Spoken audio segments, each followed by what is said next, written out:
Bonjour et bienvenue.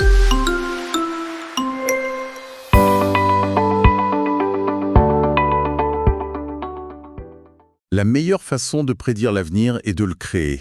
C'est une phrase d'Alan Kay, un informaticien. Et en lisant la pile de documents qu'on a là, j'ai l'impression que ça pourrait être leur devise. Ah oui, complètement. On va plonger aujourd'hui au cœur d'un projet assez fou, construire un écosystème d'innovation à Lubumbashi, en République démocratique du Congo. Oui, un projet immense. Et pour ça, on a des notes internes, des présentations, des rapports d'activité. On va vraiment décortiquer la stratégie de Sinolu, le centre d'innovation de Lubumbashi, et de son incubateur, l'Impact. Ce qui est fascinant dès le départ, en fait, c'est qu'on ne parle pas juste de créer quelques startups. C'est beaucoup plus grand que ça. C'est plus ambitieux. Bah oui. On voit vraiment une tentative de construire toute l'infrastructure, brique par brique, l'écosystème complet qui permet à l'innovation d'exister. Quand on dit écosystème, on parle de quoi concrètement ? On parle de l'humain, du réseau, de la culture entrepreneuriale. C'est un vrai projet de développement économique local qui part de la base. Alors, commençons par la base, justement. La mission de Sinulu. Les documents le décrivent comme un, je cite, « catalyseur de changement durable ». C'est un joli terme. Oui. L'idée, c'est de favoriser l'émergence et accélérer la croissance des startups. Et pour ça, il liste plein de choses. Formation, design, coworking, coaching, networking. Bon, la liste est longue. Très longue. Mais une liste comme ça, c'est bien sur le papier. Mais qu'est-ce qui est vraiment difficile à mettre en place sur le terrain à Lubumbashi ? C'est une excellente question. Parce que ça va au cœur du problème. Mettre en place un espace de coworking, bon, c'est de la logistique, ça se fait. Mais le coaching et le networking, Ah, là, c'est différent. c'est qu'infiniment plus complexe. On ne parle plus de murs ou de bureaux, on parle d'humains. Trouver des mentors locaux, des gens qui ont de l'expérience, qui ont déjà monté des boîtes. Dans un écosystème qui est lui-même en train de naître. Exactement. C'est ça le vrai challenge. Et pareil pour le networking. Créer des ponts solides avec des investisseurs qui, soyons honnêtes, n'ont pas forcément la RDC sur leur radar. Et c'est là, j'imagine, que leurs partenaires entrent en jeu. Je vois des noms comme AfriLabs, Venture Capital for Africa, ou même l'agence belge Enabel. Comment convainc des poids lourds comme ça ? Je pense que la clé, c'est qu'ils ne se sont pas présentés comme une initiative isolée. Ils se sont positionnés comme un hub. Une porte d'entrée. C'est ça. Ils ne demandent pas juste de l'aide, ils proposent une porte d'entrée structurée vers une région à fort potentiel mais difficile d'accès.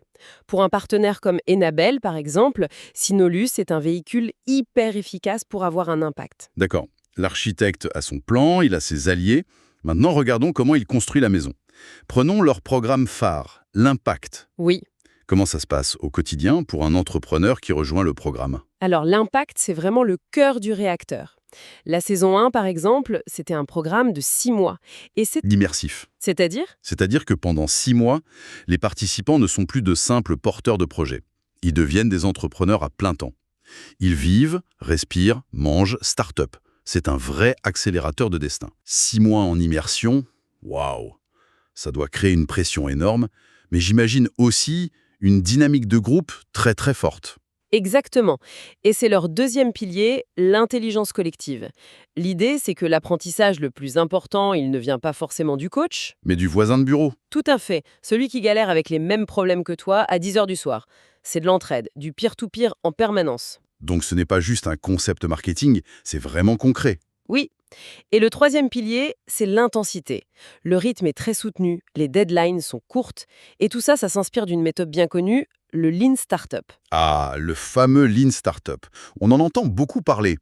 Si je résume l'idée, on oublie le business plan parfait de 50 pages, Oh oui, ça on oublie. on lance vite une version simple de son produit, même si elle est imparfaite. On la confronte au marché, on voit si les gens sont prêts à payer et on ajuste. C'est ça. C'est la définition parfaite. On remplace les certitudes par des hypothèses qu'on va tester sur le terrain. C'est une culture de la donnée, hein. On teste, on mesure, on apprend. Et on pivote si besoin. Et ce qui est fascinant, c'est que les documents montrent qu'ils s'appliquent cette méthode à eux-mêmes. Absolument. On voit que le budget pour la saison 2 est le même, environ 207 000 €, mais il est réalloué différemment, sur la base des leçons tirées de la première édition. Ils sont en mode Lean Startup sur leur propre incubateur, en fait. Et c'est la preuve que la démarche est sincère. Cette capacité d'adaptation, elle est cruciale, parce que la plus belle méthode du monde, elle se heurte toujours au mur de la réalité. Oui, et les documents sont très honnêtes là-dessus. Un rapport sur un autre de leurs programmes, Binti Tech, donne des exemples très parlants. Hmm. On a les restrictions liées au Covid, bien sûr, mais il y a surtout les problèmes structurels. Les coupures d'électricité, l'Internet instable. Et j'imagine la scène. Vous pitchez en visio à un investisseur à Paris et pouf, écran noir. C'est terriblement frustrant. Et ça augmente les coûts, en plus. Mais le plus révélateur, je trouve, c'est l'histoire du format des formations. Ah oui, racontez. Au début, ils avaient prévu des journées classiques de 8 heures. Sauf que ça ne marchait pas. Les participantes, qui étaient souvent des femmes déjà à la tête de leur petit commerce, elles ne pouvaient pas s'absenter aussi longtemps, Leur boutique devait continuer à tourner, bien sûr. évidemment. Et ça, ce détail, il en dit long. Ce n'est pas juste un petit ajustement d'horaire. C'est la preuve qu'ils ont vraiment écouté le terrain, qu'ils ont compris que leurs clientes, les entrepreneuses, ont une double, voire une triple vie. C'est de l'empathie en action. Et du coup, ils ont pivoté vers des sessions plus courtes, plus intenses, de 4 heures. Et cette attention aux femmes, ce n'est pas anecdotique. C'est un vrai fil rouge. C'est vrai. Le programme Bintitech visait à former 65 femmes au numérique. Et la roadmap 2022 de Sinulou, elle, affiche carrément le hashtag #TheFutureFemale. Oui, avec l'objectif très clair d'investir dans des programmes pensés pour et par les femmes. Un choix stratégique fort. Et ça nous amène à la question que tous ces entrepreneurs se posent à un moment ou à un autre. L'argent.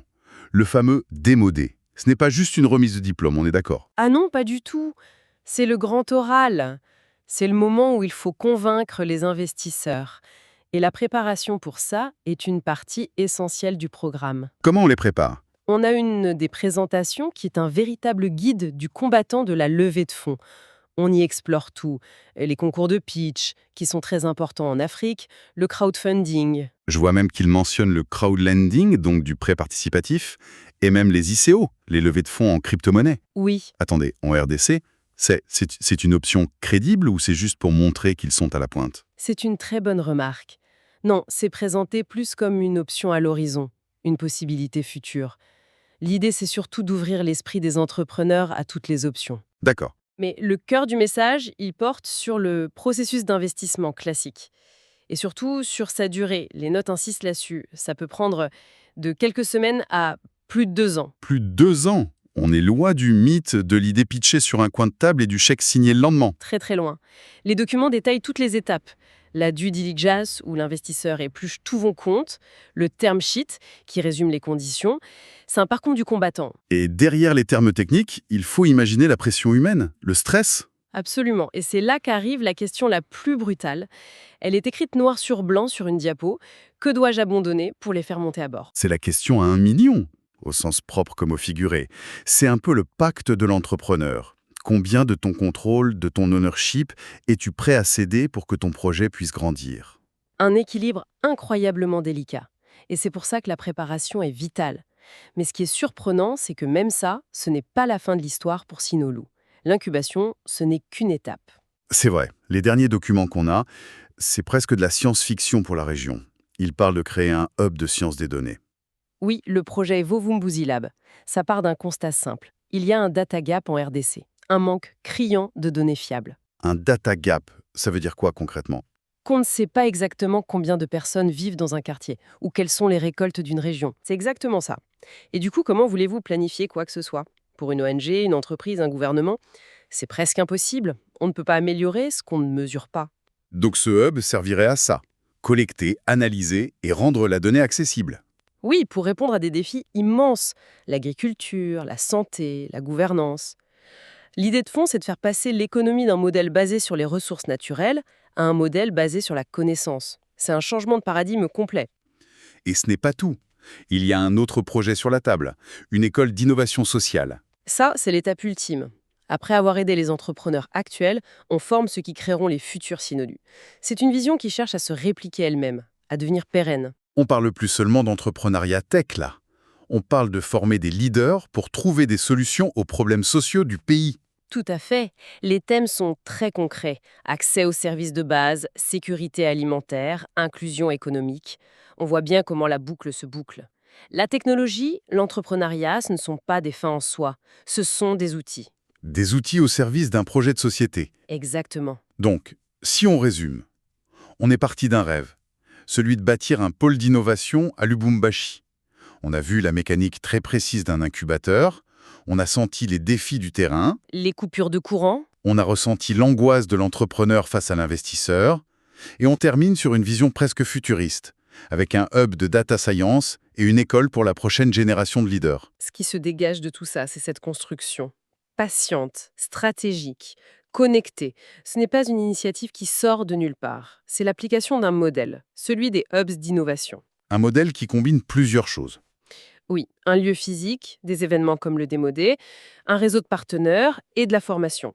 C'est un organisme vivant qui apprend, qui s'adapte, qui itère constamment. Et ça me laisse avec une dernière réflexion en fait. Ces documents, ils montrent que l'innovation, dans un contexte comme celui de la RDC, ça ne peut pas être un simple copier-coller de la Silicon Valley. Non, ça ne marche jamais. Et la vraie innovation, la plus créative finalement, elle n'est peut-être pas dans les applications que ces startups vont créer. Elle est dans la manière même de construire l'écosystème. C'est une très belle conclusion. C'est l'ingéniosité de faire fonctionner un programme malgré les coupures de courant. C'est l'intelligence d'adapter ses horaires aux contraintes des femmes entrepreneuses. L'innovation la plus profonde ici, c'est l'écosystème lui-même.